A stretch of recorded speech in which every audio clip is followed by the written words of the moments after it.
that.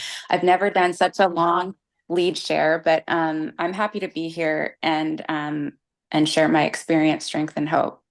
So I'll start with the beginning. So for me, my blueprint of my life was written with a lot of low self-esteem issues, low self-worth.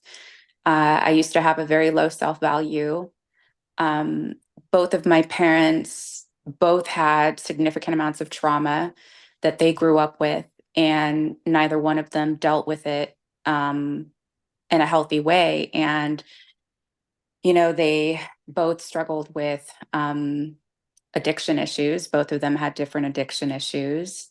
My father stopped working when I was around 6, 7 years old, and he was rageful, um, extremely rageful. So, and just, we could spill milk in the kitchen and it was, just screaming and yelling. And you would just, as a kid, I remember thinking like, just seemed like the walls were shaking.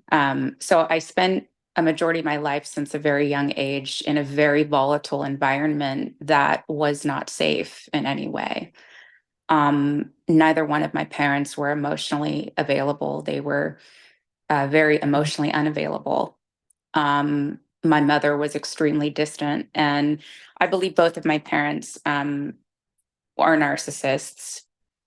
And that came with a layer of difficulty. I, at the time, though, being a young kid, had no idea about that. I came from a blended family. Both of my parents had children from previous relationships, and there was just no effort to blend the families. And if anything, my parents were just very divisive in that, my dad's kids were the greatest kids and my mom's children were just awful human beings, including myself. And, um, so it was just people being pit against each other.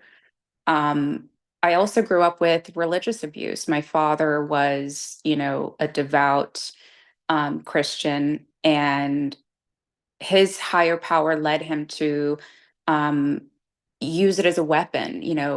Religion and love of God or the universe or whatever, higher power was used as a tool it was weaponized. It was used to control. It was used to belittle. It was used to say, well, I'm, godly and I know because, I'm the best and you are evil. And I would know, because, for whatever reasons he had that he knew. So that was, and he ruled the family that way. It was, myself, and my younger brother and even my mother. So we all, were abused in a lot of ways emotionally by my father. And so from a very early age, I came to have this resentful relationship with a higher power. And I thought, well, gosh, if this is what a higher power is, I don't want anything to do with this. This is madness. And it took me a bit of time in recovery to realize that that was his higher power and that had nothing to do with mine. Um, but going back to what it was like, so yeah, I would say that I was bullied in my home. I was told that nothing I did was good enough. The people I hung out with were not good enough. I was never going to amount to anything. He wouldn't show up. I graduated against incredible odds, and he, refused to show up to that. And that was kind of an ongoing trend in my life that he just, wouldn't show up for these major events that were very important for me. I grew up as the person that was blamed for all of the dysfunction and toxicity in the house. It was me that was the issue. So in a lot of ways, I was singled out as being the issue. And so with that just, that programming had me really honestly believing for a very long time in my life that I was the problem, that in any scenario, I was the major issue. Um, and I realized with recovery that that's not necessarily the case. So with those challenges growing up, for me, codependence, it was a thing. It was a huge thing, and I continue to work through that. I would seek external validation to, whether that was, from romantic partners or from friends, or just an external environment. I required external validation in order to feel um, safe. But really, it was a false safety, um, because my expectations for people in my life were expectations that no one could live up to. I wanted someone to fill this incredible hole in my soul. I needed someone to fill that, and that was an unrealistic expectation. It was a tall order because I had a lot of very painful um, things that I was carrying with me, and it was. I realize now that it was an unrealistic expectation. So, with that, I got into romantic relationships from a very early age, and they were, toxic and dysfunctional. The people I would invite into my life, they didn't have their stuff together, and the relationship was toxic and dysfunctional. I would run away from home at 16, 17, out for several days, doing God knows everything and anything, just not really caring very much what happened to me. And in matter of fact, I had a near death experience once, due to self medicating myself to try and patch up this crazy hole that I had, not crazy hole, but this big hole that I had, you know and I really shouldn't be here today, but I am. So yeah, it was just an ongoing trend of getting into relationships and seeking this external validation, and not really caring about my person, not caring about myself. The relationship with myself was very, very broken. I didn't like myself. I didn't think that I had value. But again, I realize all of those things are not true. So I got into uh, a marriage, my very first marriage. And by the time I was 21 years old, I was a mess.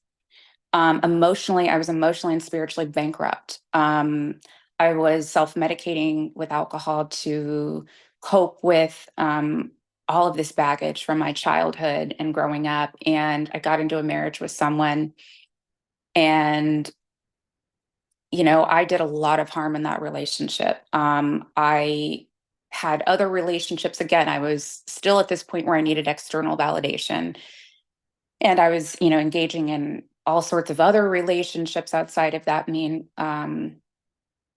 marriage. And, the long story short there is we got divorced. It ended in a catastrophe. It was a terrible divorce, that, ended up with my children staying with him in Colorado. And, it's been about 10 years, 11 years of alienation from those children. So I really have not had, since my kids were 5 and 1.5, I've had very minimal contact with them in spite of my trying. So in a lot of ways, he took advantage of the fact that, how the situation landed with the kids in Colorado, um, full time. And, my ex-husband took full advantage of that. And so that situation was, I had a huge breakdown over that. I just could not believe that this was my life. And at that point, I knew enough to know that I really needed to stop doing the self medicating, that was not serving me in any way. And um, that was an important layer of the onion that I needed to address. So I got myself into program and was able to, tackle that challenge. But it didn't mean that, I skipped off into the sunset and my kids, magically appeared. It just wasn't the case. But what it did allow me to do was clear out a lot of the clutter and look at life from a very different perspective with a sober mind, which I'm extremely grateful for.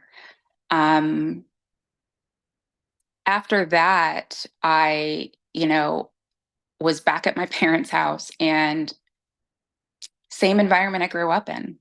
My parents were the same people. They had not changed at all. And as a matter of fact, the environment was even more toxic. Um, and I was just incredibly depressed. And um, got into my second marriage with someone who, again, was not a very good fit for me. And what's interesting is that I don't view either of my marriages as a failure. I really don't. Each of them has taught me very important things about myself, and about others.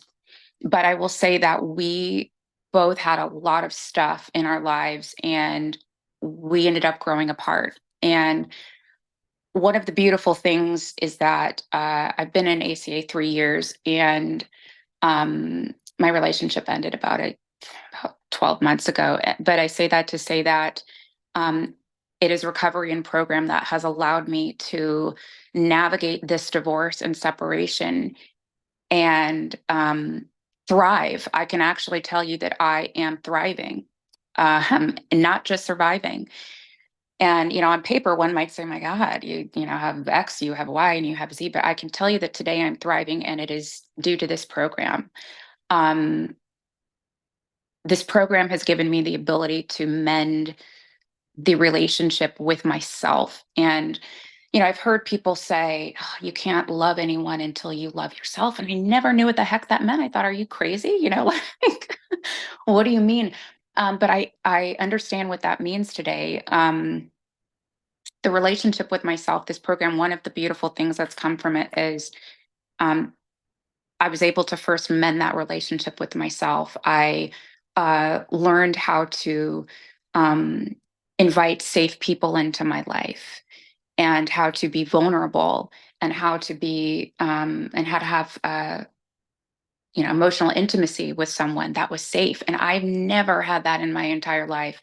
I have 7 siblings, and if I picked up the phone to call any of them, none of them would probably answer the phone. So I say that to say that safe people. It's not until, and I'm 40 years old. So it wasn't until I got in this program that I met people who were safe, who showed up for me, and I could cry just thinking about it because I've never had that. Um, I've never had that. So that is one of the beautiful things about this program. But also, you know, eh, also in order to get to that point, had to take the I had to take the leap and do it, because for me it's so challenging. It used to be really hard to open up and ask for help or say, "Hey, I'm scared." But it required me to take the chance, and taking that chance and also having healthy boundaries helps me understand that I can take those risks, safe risks, and that I'm still safe, because I have appropriate boundaries. Um, Another thing that I'll say one of the changes that has come through also with this program is empathy and compassion. You know, uh, I used to be, and this is when I say used to be, this is 8 months ago. I went through a lot of feelings of resentment with my parents because, again, I was navigating this divorce, and I had these lofty expectations that they should fix my life and, or support, which, I believe that in some ways support is appropriate, but, perhaps maybe fixing, no. But I was in the place where I needed some support, and I was feeling some kind of way about that. And, I removed the fact that they were my parents. And with my mom in particular, I struggled because I felt like she should have kept us safe from my very rageful father. And what has helped for me is removing the fact that she is my mother, and removing the fact he is my father, and looking at them as human beings, and seeing the things on their plates um, that they didn't have the tools to work through. Um, and understanding that they do love me, and they show it in ways that they can. For my dad, that's, cooking me some pralines, or making some Rocky Road candy for me. And for my mom, the way she shows she loves me is calling me to chat about celebrity gossip. And, you know, 8 months ago, I was like, I don't want to talk with my parents again. But again, one of the beautiful things about this program is that it has allowed a lot of that um, resentment to lift. And I'm able to have conversations with my mom and accept the love that she's able to give. Um, and I have compassion for her and I have love for her and I also have boundaries. um, but that's one of the other things that's come through. And something else with this program, Working Steps.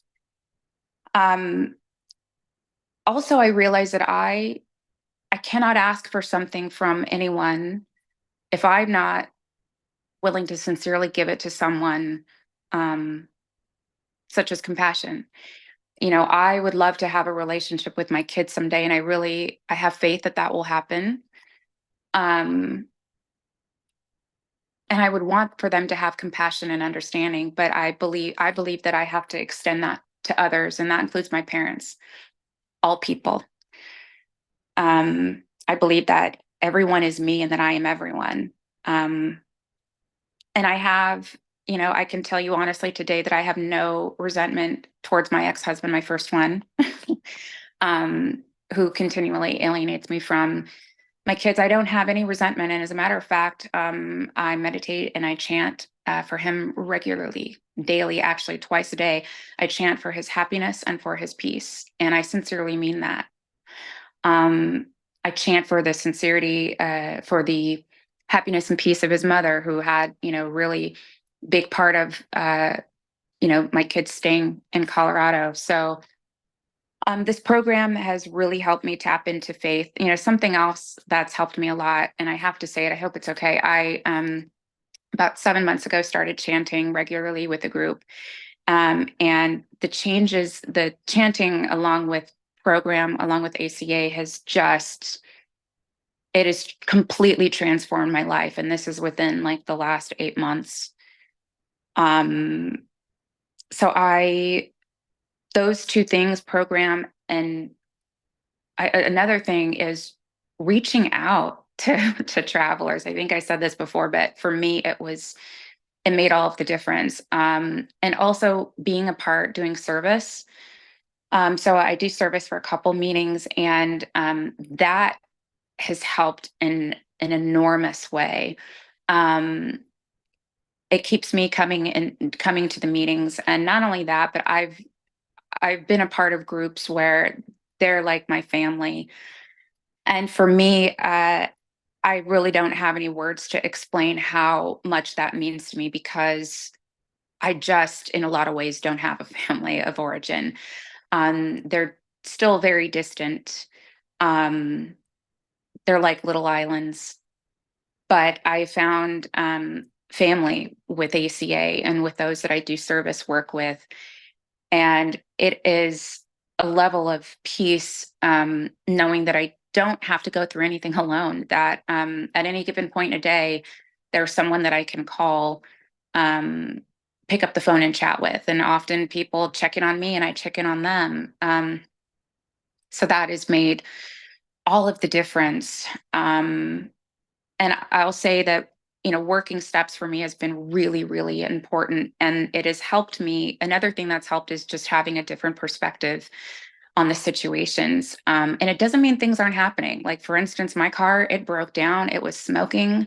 Um, I filled it up with coolant yesterday and it's completely empty. So things are still happening. My kids in Colorado, the relationship is still fractured. But I have faith today. I have faith that um, I'm going to be okay, and that the relationships that I'm wanting, that they will get to that point where there is some sort of connection.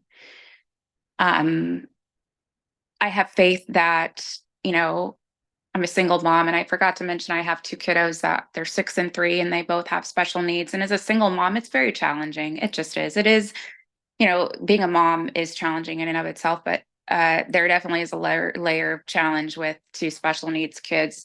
Um, but I know that it's going to be okay. I have the tools. I have people cheering me and encouraging me. So I know that I'm going to be okay. I can't tell you that it's easy. It's challenging. It really is. Um, but it's going to be okay. And I'm going to be okay. And as I said earlier, um, I would tell you that I'm not today. I don't feel like I'm surviving. I really feel like I'm thriving in a lot of ways. But with that, like I said, it doesn't mean that things aren't happening. It's in spite of the things happening, I am thriving. And that's how I know, one of the ways that I know that this program really works, because things are still happening. Things aren't perfect externally, but internally, um, I'm doing really well. And another way that I know is that, like I said, my his car is broken down, and a fellow traveler asked me to speak today. And if this was like 9 months ago, I would have been so frazzled. Like, I would have been running around here, hair sticking up all over the place. Like, you know, but I was able to show up for a friend. She's not just a fellow traveler, she's a dear friend. And that is another testament to this program, that things land differently. Um, and I used to think that things had to be perfect externally. I used to feel, well, if things are wonderful outside, then I can be peaceful on the inside. But that's just not the case for me. So, uh, Renee, do you know where I'm at with time? You are at 20 minutes. Oh, okay, 10 more You can, minutes.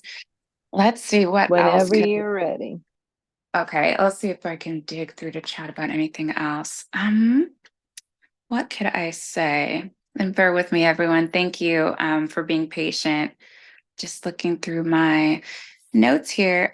Yeah, so I'll talk a little bit about how my relationships have changed due to working programs. So, again, one of the keys that worked for me was working the steps. And what working the steps enabled me to do was change the relationship with myself. And once the relationship with myself changed, it allowed me to um, have a different perspective on the relationships in my life, especially those with my family, because I used to feel so, because like I said, there were like little islands. Well, they are like little islands. And, I would reach out for support and I just wouldn't met with any. It was just a lot of ignoring. But I'm in a place where I can um, check in on them. I even check in on them, and I'm able to remove, um, because I have no expectations from them. I am able to engage with them without expectations. I'm able to engage with them because that's the person that I am, and I don't ever want to lose that part of me. So I'm able to reach out and tell them, hey, I hope you're doing well, and I do that because I care, genuinely, because I care for all people. Um, but um, a key to that is not having expectations with that. And I'm trying to think what else. Tools. The tools that I use, of course, I've said picking up the phone and establishing relationships with those in ACA. Um, Faith has been a really huge piece for me that has changed a lot of things. Like I said, that faith for me comes with chanting. I do a chanting practice, so I do that twice a day. And it has changed my life in a lot of different ways. Some other tools, incorporating joy into my life, engaging in um, activities that I enjoy. And that didn't come until I had a better relationship with myself. But I love golf. I love to do that. I love to like work on cars. I'm trying to start learning how to weld. I would like to do that. Um, I like to restore old vintage cameras. I have a camera from the 1940s I restored. So just spending quality time with myself, and that has come by staying, for now, out of romantic relationships. Love addiction was a huge thing for me. So after this last relationship ended, staying single and just really spending time with myself and enjoying time with myself has been huge. Um, and over time, my self-esteem has increased, my confidence has increased.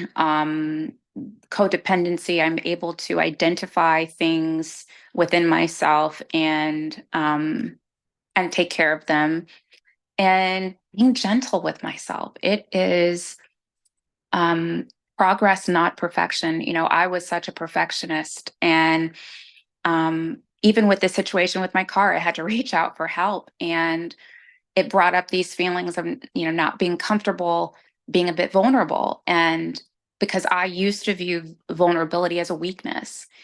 And I realized that, with this in this car, this is just yesterday, I was realizing, it's okay to need support and to need help. No man is an island.